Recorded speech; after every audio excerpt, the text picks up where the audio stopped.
so, man. All right, good. Nice. Get to interview now. So, these are comfy. We just saw two examples of work that Andrew and Rajiv did on a Vine campaign for Kellogg's PopTarts via IZEA earlier this year. So, Justin, can you tell us why Kellogg was interested in doing a campaign like this? Well, sure. We're always interested in great content, first of all. And for the PopTarts brand especially, music is such a focal point. You combine that with the fact that, we're after that teen, young millennial audience, and they can't get enough of these guys. So it was a nice match. Yeah, definitely. And Rajiv and Andrew, what factors were important to you when you were deciding to want to work on a campaign like this? I think it's important to consider kind of like our main demographic, which, like he said, young teen girls and, people, you've got to really be kind of, interested in the product that you're promoting, and with PopTarts, it's something that they're all kind of interested in, and it came off very organic and real, Yeah, it's something we always just try and keep it something that is natural. So it's like almost for the first time in history, it's like real advertising, like faces that these teenagers or whoever it is that follow us see us and go, all right, well, these are like real people I know, like real people I'm looking at through my cell phone, and like they like this, and it's like an easier form of advertisement to look at.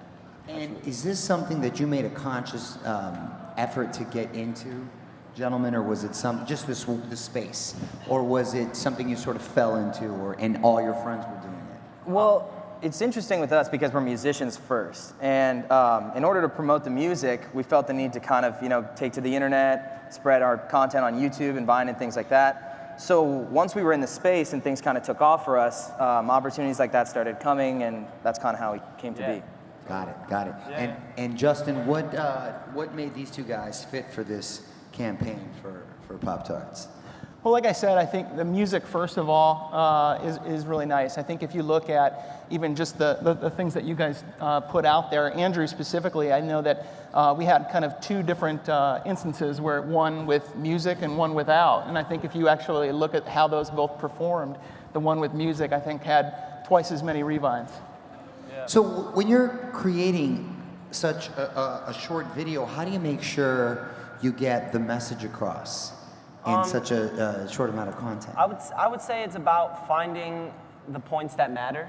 Like whatever it is that 6 seconds is definitely not a lot of time, but fitting the right things in the most important part of it with the little words that you can is always good. And we try to always have like a nice clean loop, so it's easy to listen to again and try and understand it better maybe the second time around. So yeah. It's all about the punchline with Vine. Yeah. 6 seconds, you really just got to kind of say what you want to say. Get and then straight to it. Knockout punch right away. Right. So has our ADD hit its limit? Can it get shorter? Because it started off with, there's 15 seconds on Instagram. We're at and 6. now we're at 6 seconds in Vine. Is it going to get to the point, seriously, where we'll be like 2 seconds? I mean, who knows? At this point, the new app called like Vi might come out. They like cut the N and E. It's like it's too long at this point. We just need Vi. So. Well, I mean, you've even got GIFs, where it's like people don't even want to hear the sound, and it's not even a real video. It's just kind of like an action, and then that's the thing now. And it's pretty insane too. I was just talking to a friend about this the other day. Everything is becoming so quick. Like now, football games are all on Snapchat. So you could not watch a football game and just tap through, see all the highlights through different perspective of the fields. And Unbelievable. It's just kind of crazy. It's like everything is so quick now. Is it just because we want to be more efficient, do you think, or we really are that bad at paying attention? I think it might be a mix of both, a little bit of both. But I would like to hope that it's because we just want to be more efficient. That's nice. That's optimistic. Yeah. Optimistic. There we go. So Justin, we saw that these videos that combined 1.5 million views, 20,000 likes, and 3,800 revines. So when a brand like Kellogg sees numbers like that, what goes through your head?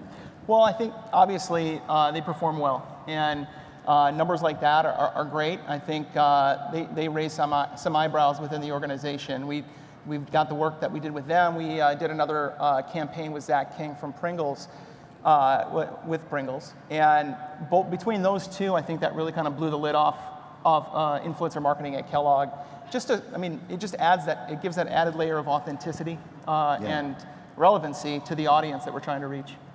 And you guys, Rajiv and Andrew seem like you guys go back a while, and you're your pals, and that real friendship seems to resonate with the audience. And do you think that's important to partner up as opposed to maybe going out on your own when sort of trying to get into this sort of space? Absolutely. I think that there's obviously strength in numbers with social media. You know, when we put out content together, oftentimes we rewind every single post that each other puts out. Yeah. So anybody who follows him automatically sees my stuff and vice versa. So we've kind of grown this audience together, and we play shows together. So, you know, you really kind of capture the fans that way. And for brands, it's great because when we put out content like that, the brands kind of get it twice sent to the fans, in that case.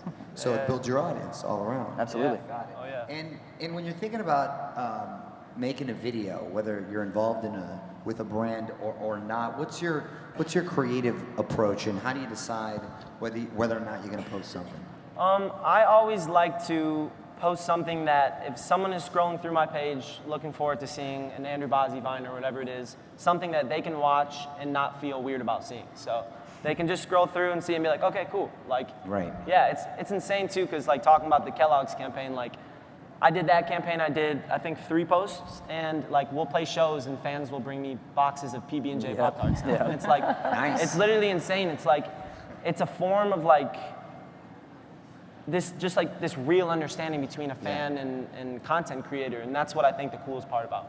And how long from when you posted your first Vine did you start to generate interest from companies like Kellogg, and you were able to sort of capitalize on it? How quick was that? That was about at around, I would say, We hit like 100,000 followers. 100,000, and we got our first promotion for. And how much time? What was the window? How much time was it? It was very pretty quick on Vine. Yeah, I made a Vine account, and I posted 2 Vines, and I had like 800 followers, and I was like mind blown. Like my parents were like, "Whoa, you have 800 followers!" And You're like, and Moses. then so many. It's like looking at forget Vine. I think I'm running for president next year. So, but You and Kanye West? Me and Kanye are racing against each other. You're the So VP. yeah, so I went to Rajiv at 800, and I'm like, I see some really big potential in this. We should try and make. We both kind of came up with this idea to make a polished, clean, Like a YouTube look. a YouTube polished Vine, and started doing So those. from the first one, was it a couple years, a year? Oh, it was months. Months. Like we Months. posted, Months, he yeah. posted a few Vines just messing around, but once we started looking at it as an actual like music outlet, Yeah. we posted a cover of Monster by Eminem and Rihanna, and it got like 50,000 likes in a day. That's awesome. And then within 3 weeks we had a few 100,000, 100,000 followers or something. And why did you specifically choose to go the Vine route as opposed to the other platforms? Well, I mean, it wasn't necessarily us choosing to do Vine. It was more, at first it was just to enhance YouTube, because we thought at the same time, like, how can we do music in 6 seconds? Like there's no way. We just kind of wanted to direct a new audience to the YouTube page to see the full songs into iTunes. Yeah. And then once it just started blowing up, it's the biggest platform for both of us now. We have, collectively over like 3-4 million followers. And so it wasn't really a conscious decision. It became that way. It chose you. Vine chose us. Yeah. Do you think about being brand safe? We were talking about that earlier. And do you hold back on content or certain issues because it might affect you later on? Totally. I think we like to both have this understanding that there is a lot of younger eyes on us. So it's like holding back for definitely like brands in that cleaner, polished look that's a lot easier to work with, but also there's a lot of young people watching our stuff, and like we don't want to pervert their But minds. it's a mature approach, so not just business-wise, but also like a sense of responsibility. Yeah. Sure. Yeah. But it does get tricky sometimes because like he's 18 and I'm 23, and there are obviously like situations that you naturally find yourself where it's like, to be authentic, you want to post about, but you have to do it properly and respectfully to where it's not, it's not something that a parent would get upset about or something that you would, break a fan's heart or something. Right. Yeah. And do you have jobs other than your no? I mean, I asked that. Sure. I asked that just respectfully in the sense that do you make enough money and interested because you're both so young with social media now that you don't have to, as my dad would say, get a real job? Right. Well, it's funny because like the first thing was always music.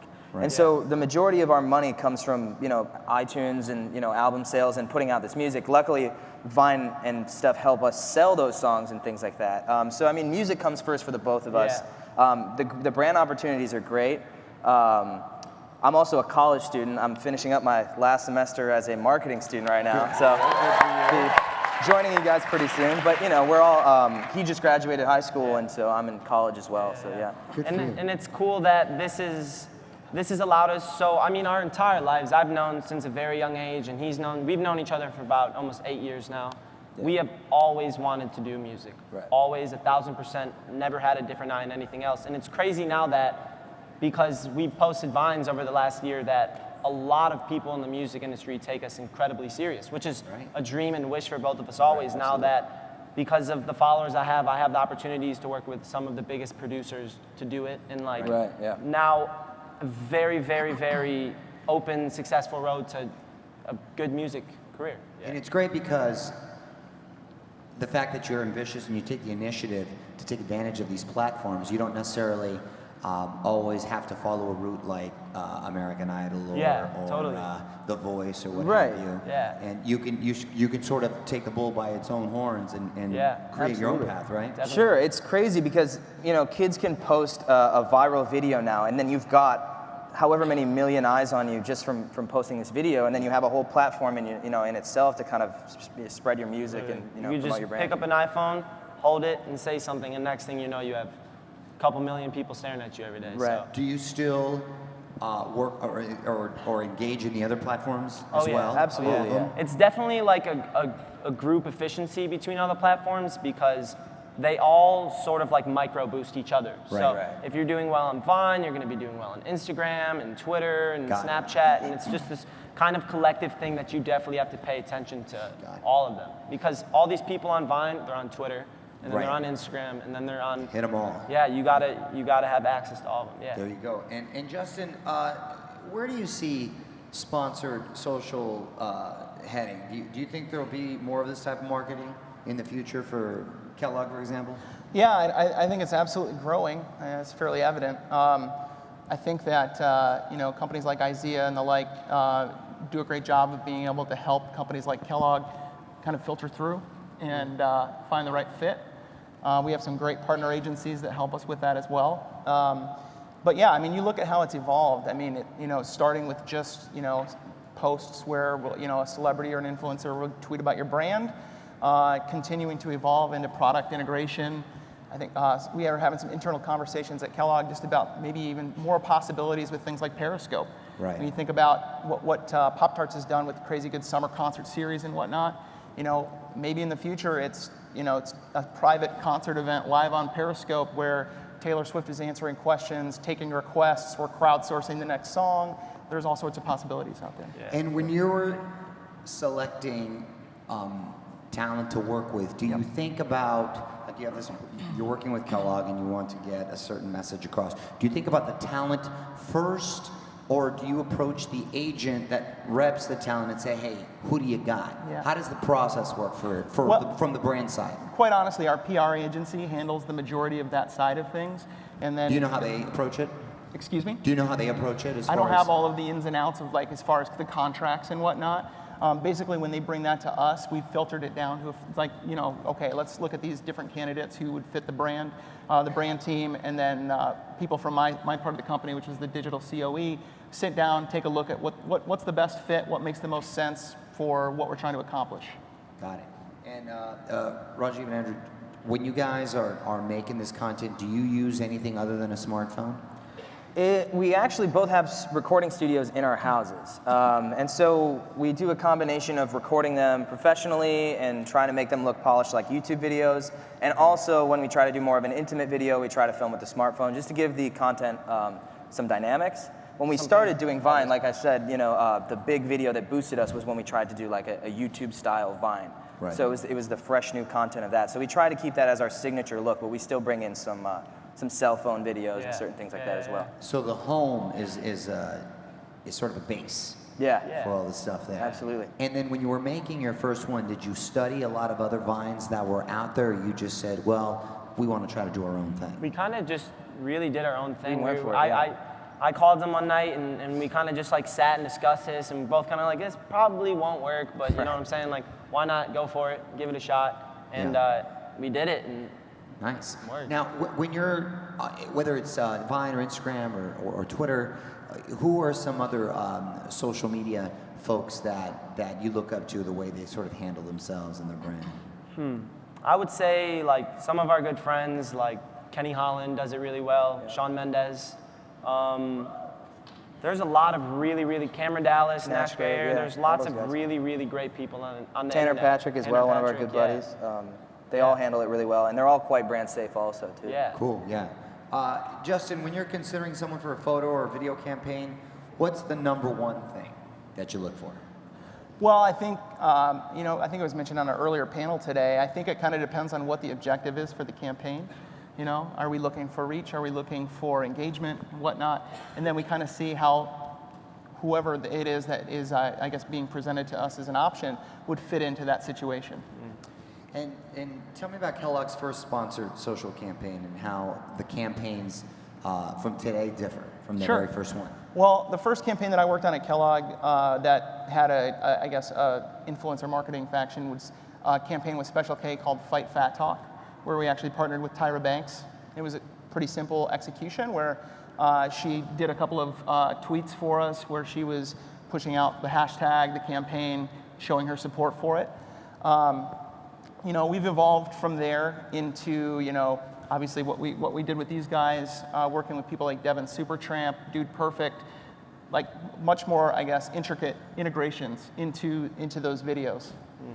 And guys, why do you think your Vines became popular? Why do you think they resonated with a certain audience? I think in the beginning, the big thing was that it was different. Our Vines were fresh, and like we said, we did something that wasn't what you see usually on Vine. Because at the time, you couldn't even upload your own videos. We had to figure out how to do it ourselves. And so people weren't seeing these polished videos on a site like Vine.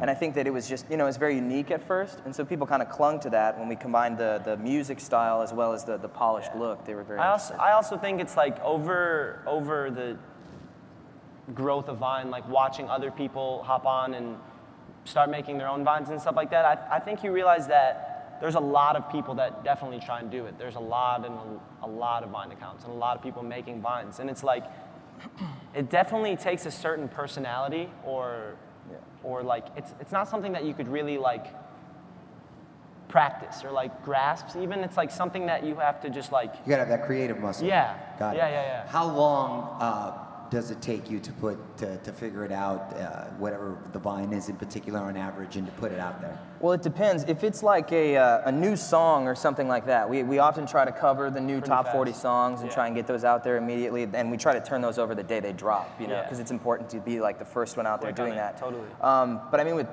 brand campaigns, we really try to sit and think and brainstorm and get the right idea together. Totally. Got it. Good answer. What is your best tip for others out there for creating engaging content? I would say to just do something that you can look at and be proud of. Absolutely. And do something that you can try and make somebody's day a little bit better. That if they can open up the Vine app and watch a couple of your 6-second videos and smile, you know what I'm saying? Like, I think that's the most important thing out of all of this. Sure. And to create authentic content too, because people can see through, like a front or something that you're faking. Totally. So it's important to be honest and be yourself. Yeah. With followers. Justin, from a brand perspective, what matters more when it comes to sponsored content, the reach or the quality? Well, I think that kind of harkens back to what I said before. I think it totally depends on the project. You look at some of the stuff that we've done specifically with everybody on the stage, the reach is there. And so I think the right answer is the content has to be a given. It has to be quality content. We're not going to amplify content that isn't worthy of it. But, scale is important, just as much in some cases. And so it definitely depends on the project. Yeah. So how much do you trust the creator to reflect the brand messaging versus giving them certain creative parameters? Yeah. Because you can't just okay, run with it, and then you come back and you're like, wait, what happened? No, it's collaborative, I gotta imagine. Yeah, no, I mean, well, first off, and the last thing we want to do is put handcuffs on them as well. Because there's a reason that we selected them in the first place to take part in it. It's because we've looked, we've liked their content, felt like it was a good fit, and so what we want to do is look for the most authentic way that we can integrate into that, so that the content doesn't feel foreign when their followers are getting in their news feeds. Yeah. Got it. And Rajiv and Andrew, for you guys, have you met other fellow Vine celebrities, if you will, and do you decide to ever work together with them, or how is that community with each other?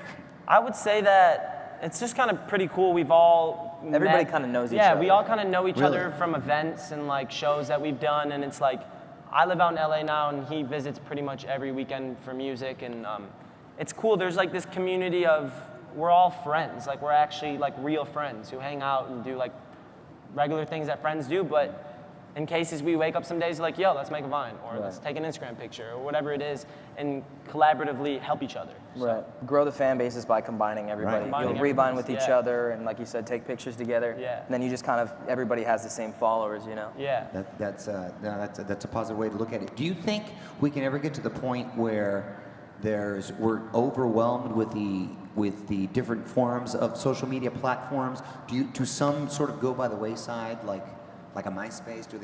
Will we eventually be done with the other ones, or should we really try to attack all of them, or is it trending?